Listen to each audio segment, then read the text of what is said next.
Hello everyone. So today we will be solving a question, and the question was asked by Microsoft in 2019 in the fly round. So those who don't know the procedure of Microsoft, the procedure is we have a written test, and then it shortlists some of the students, and after this it is going to take the fly round. In fly round, what happens is they will be giving three questions or two questions, and we have to write the solution in the paper itself. So this question was asked in the fly round itself. Okay, so and after the fly round we have a interview session. So the question says we have to find the maximum profit. The name of the question is maximum profit by selling tickets. So the question is as follows. We have a stadium, and the stadium is having n rows, and each row, in the beginning we know how many vacant seats are there in each row, and we will be giving that in the form of an array. So the question is we have vacant seat in each rows. There are n rows. We have vacant seat for each row. Ticket seller is standing outside the stadium. The price of a ticket. Now, at what price? What is the price of a ticket? Suppose I want to have a seat, and I want to give a seat in row number 2. So I will be checking total number of vacant seat at that time, and the price of that ticket will be equals to that price. Okay, suppose in the second row we have 5 vacant seats at present. So the if I am going to sell that ticket for that row, the price of that ticket will be 5. So ticket seller is standing outside the stadium. The price of a ticket is equals to the vacant seat at that row, in that row, at that time. Okay, so he need to sell k tickets. So there are k people standing outside, so it might not be possible that all k people get the seat. So that's a possible. So we need to find the maximum profit. Suppose we are here.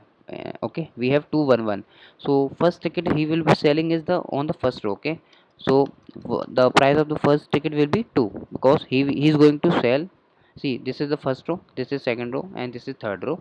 In first row we have 2 vacant seat, in second row we have 1 vacant seat, and third row we have 1 vacant seat. So the first person will come, and the ticket seller will see okay, in which row we have maximum vacant seat. So he will look at the first row, and he will say that I am going to sell this ticket to the first row. So price of the ticket will be 2. Now since one person have already occupied, now total number of vacant seat in first row will be equals to 1. Okay, it is going to reduce it by 1. So now the second person will come, and he will see that all the three rows have only one vacant seat. Okay, so I will be adding 1 directly. Now the fourth person will come, and he will see that the one row is already full. It has no vacant seat, because in the previous step we were having one vacant seat in each row.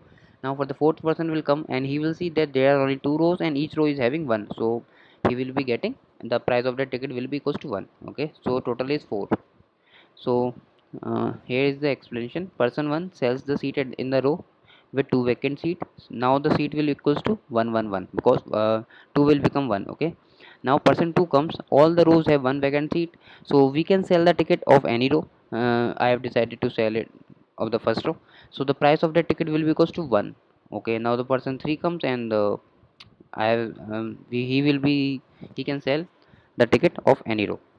So total profit he gain will be 4 maximum. Now the second example is this: k equals to 6, and we have this, and the output is this. Okay, so we need to route. So what is the brute force of this? So how can he get the maximum profit? So it is quite clear that he need to find the maximum position. He need to find the position which is having the maximum value. Suppose I'm writing algo first. Okay, what is the brute force technique? The brute force technique is I'm going to run for all person. Okay, for I, for all persons. Okay, okay, for, and I'm going to find the maximum. I'm going to find the position which is having the maximum value. Suppose how can I find? How I can find in O of n, which position is having, which position is having the maximum count or vacancy. Okay, suppose this I will be able to find in O of n time. Okay, now what I'm going to do, I'm going to check if this max, if uh, rows of that position is the row which is having the maximum vacant seat. If that maximum value is greater than 0, then only we will be adding it 1. So what I'm going to do is I'm going to reduce, so first of all I'm going to add it into the answer. Okay, the price of the ticket will be equal to the row of position. Okay, rows of position is total number of vacant seat at position. Okay, now what I'm going to do, I'm going to reduce it by 1. Why I am taking this? So it might be possible that all the k people might not get the seat. It might be possible that before all the k people coming, my every row have already been filled. Okay, so that is why we need to check this position. So this is the, and the complexity of this algorithm will be O of kn. So since O of kn is will be much larger, so what we are going to do is, instead of doing this in O of n time, we will be using a priority queue, and with the help of priority queue we can reduce this complexity from O of n to O of log n. So the now the complexity will be equal to O of k log n. Okay, so this is the brute force technique, and we will be doing a uh, required technique, like required complexity, and which is equals to O of k log n. Okay, okay, fine. So what we are going to have, we have n rows, we are going to take n. Now we are going to take the n values in the in the array rows. So make sure that whenever you are seated for the fly round, your variable name should be quite appropriate. Okay, because the code is written with with the hand. Okay, so they will be checking it on the paper. So they will be because it's not the computer, they are not going to compile it. You need to have quite good variables. Okay, so that they will be because it might, so that it will become easy for them to understand the code, what is your logic behind it. Okay, so now I'm going to enter. You can write comments also in that. I'm not going to write here, I'm just want to share the logic. So I will be having each vacant seat, I'm going to have vacant seat in each row. Okay, so this is what I have now. Okay, what I see, now I need to enter k, how many people are there.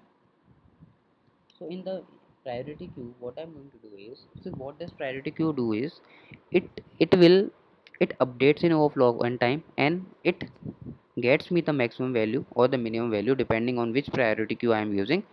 It gives me in overflow and time. Okay, so in the priority queue, what I'm going to do, I'm going to keep all the vacant seat possible. I'm going to define priority queue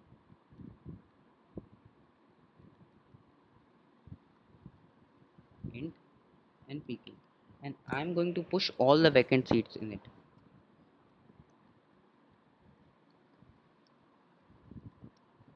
So pq dot push rows of I. Fine, I'm having an answer value. Okay, in the end I will be printing the answer value. I will be having a counter to check if all the peoples are done with it or not. So what will be the condition? While c is less than k, and pq dot size should be greater than 0. These are the two conditions. Okay, if any of them fails, then we have to quit.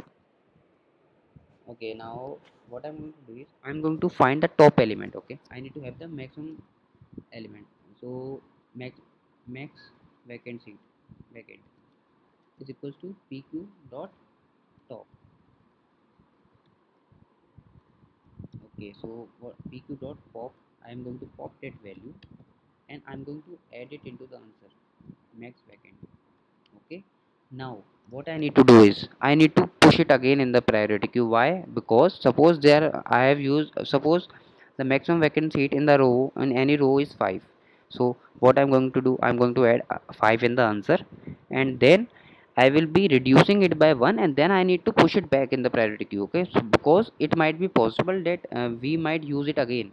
Okay, so what I'm going to do is, if max vacant is greater than 1, okay, then only I'm going to push. Suppose max vacant is equals to 1, it means now we have filled that row, we don't have any space, so it is not required to keep back into the priority queue. So we have priority, I'm going to have pq dot push max vacant minus 1, I'm going to push. Okay, So this is it. This is what the whole code is. Okay, so I hope the logic was quite clear to you. We have a priority queue, and with the help of see what this step is doing. This step is able to make me get a value which is having the highest value among all the values in log of n time. So that is why we have used. So we would have used brute force here, and then we would have done this in O of n time, but now we are doing in O of log n time. Okay, so the total complexity becomes O of k log n, because we are maximum, this value will be running maximum of k times. Okay, and each k time we are popping a value, and that value will take O of log n time. So thank you.